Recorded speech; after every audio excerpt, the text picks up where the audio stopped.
ഇന്ന് തന്നെ ഡൗൺലോഡ് ചെയ്യൂ. കാണൂ നിങ്ങളുടെ ഫേവറേറ്റ് ഷോസ്. ഇപ്പോൾ നിന്റെ പെരുമാറ്റത്തിൽ എനിക്ക് നല്ല സംശയമുണ്ട് പൃഥ്വി. എന്ത് സംശയം? പൂർണ്ണ മനസ്സോടെ തന്നെയാണോ നീ കല്യാണത്തിന് സമ്മതിച്ചത്? അതെന്ത് ചേച്ചി ഇപ്പൊ അങ്ങനെ തോന്നാൻ? നീ മറുപടി പറ പൃഥ്വി. നിനക്ക് അശ്വിത ഇഷ്ടമല്ലേ? അതെ.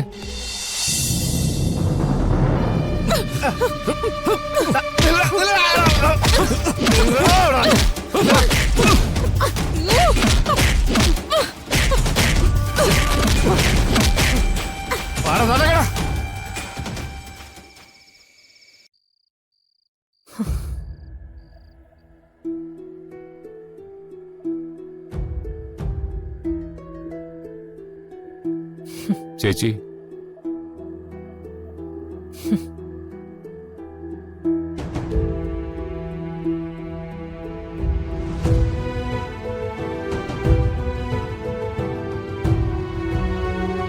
സോറി ചേച്ചി, ഞാൻ ചേച്ചിയെ ഒരുപാട് വിഷമിപ്പിച്ചു എന്ന് എനിക്കറിയാം. I am really sorry. നീ സോറി പറയേണ്ടത് എന്നോടല്ല, അശ്വിതയോടാ. ആ കുട്ടിയെ നീ ഇന്ന് വിഷമിപ്പിച്ചത്. എനിക്ക് മനസ്സിലായി. നാളെ തന്നെ ഞാൻ അശിയെ പോയി കാണാം. അവളോട് സോറി പറയുകയും ചെയ്യാം. ഞാനൊരു കാര്യം ചോദിച്ചാ നീ സത്യം പറയണം. എന്താ ചേച്ചി? നിന്റെ വിവാഹ കാര്യത്തിൽ ഞാൻ എന്റേതായ ഒരു തീരുമാനം എടുത്തു എന്നുള്ളത് ശരി തന്നെയാ. പക്ഷേ അത് ഞാൻ നിനക്ക് ഏറ്റവും യോജിച്ചാണെന്ന് ഉറപ്പുള്ളോണ്ടാ. ആ വിശ്വാസം എനിക്ക് ഇപ്പോഴും ഉണ്ട്. അതെ, എന്റെ വിശ്വാസം അങ്ങനെ തന്നെയാണ്. ചേച്ചി എനിക്ക് വേണ്ടി ചെയ്യുന്നതെല്ലാം എന്റെ നന്മയെ കരുതിയാണെന്ന് എനിക്ക് നന്നായിട്ട് അറിയാം. അതുകൊണ്ടല്ലേ ചേച്ചി പറയുന്നതെല്ലാം ഞാൻ അനുസരിക്കുന്നത്. പക്ഷേ ഇപ്പോൾ നിന്റെ പെരുമാറ്റത്തിൽ എനിക്ക് നല്ല സംശയമുണ്ട് പൃഥ്വി. എന്ത് സംശയം? പൂർണ്ണ മനസ്സോടെ തന്നെയാണോ നീ കല്യാണത്തിന് സമ്മതിച്ചത്? അതെന്ത് ചേച്ചി ഇപ്പൊ അങ്ങനെ തോന്നാൻ? നീ മറുപടി പറ പൃഥ്വി. നിനക്ക് അശ്വിത ഇഷ്ടമല്ലേ? അതെ, പൂർണ്ണ മനസ്സോടെ തന്നെയാ ഞാൻ ഈ കല്യാണത്തിന് സമ്മതിച്ചത്. ആദ്യം ചേച്ചി കല്യാണക്കാര്യം പറഞ്ഞപ്പോ എനിക്ക് താല്പര്യമില്ലായിരുന്നുള്ള കാര്യം സത്യമാണ്. പക്ഷേ അശ്വിതയെ കണ്ട് സംസാരിച്ചു കഴിഞ്ഞപ്പോ ഞാൻ അവളെ സ്നേഹിച്ചു തുടങ്ങി. ഇപ്പോൾ എനിക്ക് അവളെ ഒരുപാട് ഇഷ്ടാ. നീ പറയുന്നത് സത്യമാണെങ്കിൽ ഓക്കെ. മറിച്ച് ഇഷ്ടമല്ലാത്തൊരു വിവാഹം കഴിച്ച് ഒരു പെൺകുട്ടിയുടെ ജീവിതം നശിപ്പിക്കാനാണ് ഉദ്ദേശമെങ്കിൽ ഞാനതിന് കൂട്ടു നിൽക്കില്ല പൃഥ്വി. ഇല്ല ചേച്ചി, ഞാൻ കാരണം ഒരു പെൺകുട്ടിയുടെ ജീവിതം നശിക്കാൻ പാടില്ല പൃഥ്വി. വിവാഹശേഷം ആ ലൈഫ് തകരുന്നതിന്റെ ദുഃഖം നന്നായിട്ട് അറിയാവുന്ന ആളാ ഞാൻ. എന്റെ കാര്യം ഞാൻ തുറന്നു പറഞ്ഞല്ലോ. അതുകൊണ്ട് ചേച്ചിക്ക് ഒരു ടെൻഷനും വേണ്ട. അശ്വിതയെ ഞാൻ പൊന്നുപോലെ നോക്കിക്കോളാം.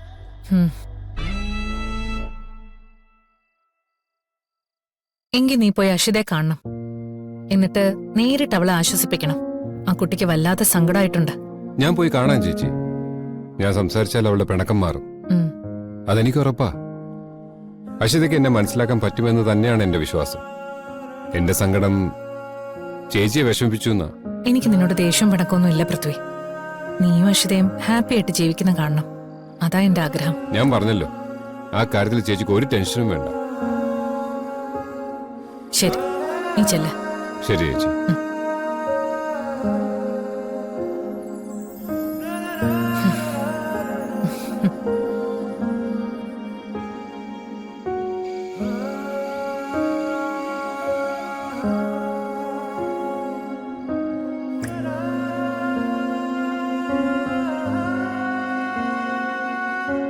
ഞാനാണ് ടീം ലീഡർ.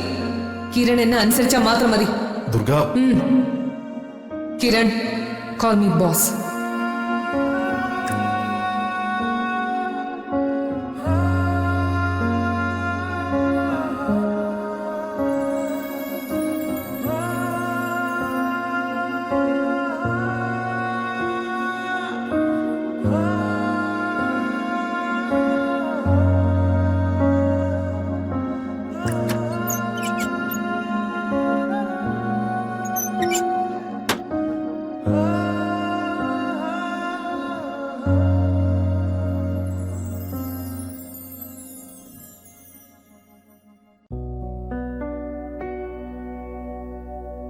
അമ്മേ,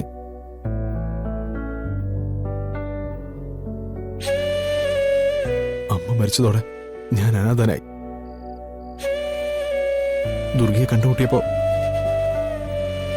എനിക്ക് ആരൊക്കെ ഉണ്ടെന്ന് തോന്നി. പക്ഷെ അതൊക്കെ തെറ്റായിരുന്നു അമ്മേ. ഒന്നും ആഗ്രഹിക്കാനുള്ള അവകാശം എനിക്കില്ല. ദുർഗയ്ക്ക് ഞാൻ വെറൊരു കീഴുദ്യോഗസ്ഥ മാത്രമാണ്.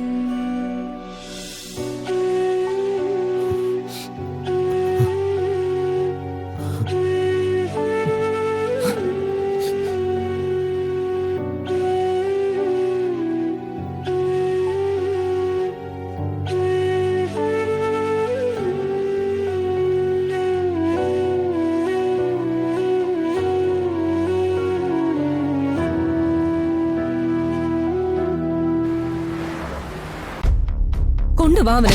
ഇങ്ങോട്ട് വാടാ. എന്നെ ആ, വിടാടാ. ആ, നിന്നെ വിടാം. ഇങ്ങോട്ട് വാടാ. ഇവിടെ കെട്ടിയിടുവനെ. ആടാ ഇങ്ങോട്ട്. ആ, അവിടെ ഇരടാ. അവിടെ ഇരടാ. ഇരടാ അവിടെ. കെട്ട്. ആ.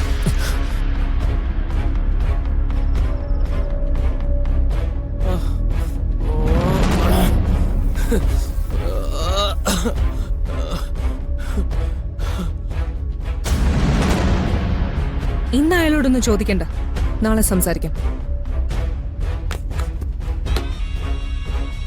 ആ, അത് ശരിയാണ്.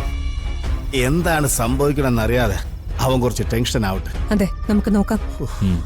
ഇവനെ കിട്ടിയെന്ന് വെച്ച് നമുക്ക് എല്ലാ പഴുതും അടയ്ക്കാൻ പറ്റില്ല. ഒരുപാട് വെയിറ്റ് ചെയ്യുന്നതും ആപത്താ. നമുക്ക് ഉടനെ ഇറങ്ങണം. പോവാ. ഹലോ. എടാ, ആംബുലൻസ് ഡ്രൈവറെ പോലീസ് പൊക്കി.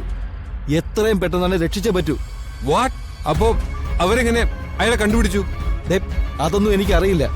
എത്രയും പെട്ടെന്ന് അവനെ രക്ഷിക്കണം. ദേ, അല്ലെങ്കിൽ എല്ലാം തീരും. നീ അടക്കം എല്ലാവരും കുടുങ്ങും. നിന്റെ മുഖംമൂടി എല്ലാവരും തിരിച്ചറിയും. എത്രയും പെട്ടെന്ന് എന്താന്ന് വെച്ചാൽ വേണ്ടത് ചെയ്യേ. അല്ല ഞാൻ. ഹലോ.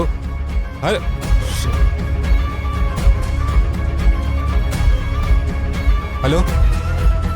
എനിക്ക് അത്യാവശ്യമായിട്ട് നിങ്ങളുടെ ഹെൽപ്പ് വേണമായിരുന്നു ഇപ്പോ.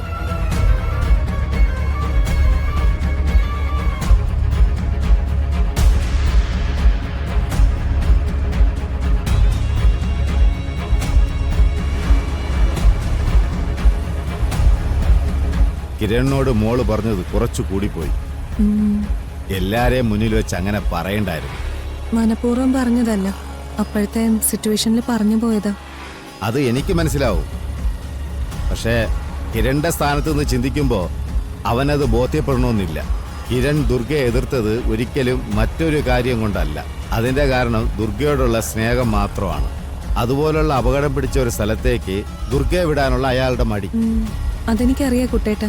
പക്ഷെ എനിക്ക് എന്റെ ലക്ഷ്യങ്ങളാ വലുത്. കിരൺ എനിക്ക് നല്ലൊരു ഫ്രണ്ടാ. അപ്പൊ കിരൺ എന്നെ സപ്പോർട്ട് ചെയ്യുന്നതിന് പകരം എന്നെ പിന്തിരിപ്പിക്കാൻ ശ്രമിച്ച പോലെ തോന്നി.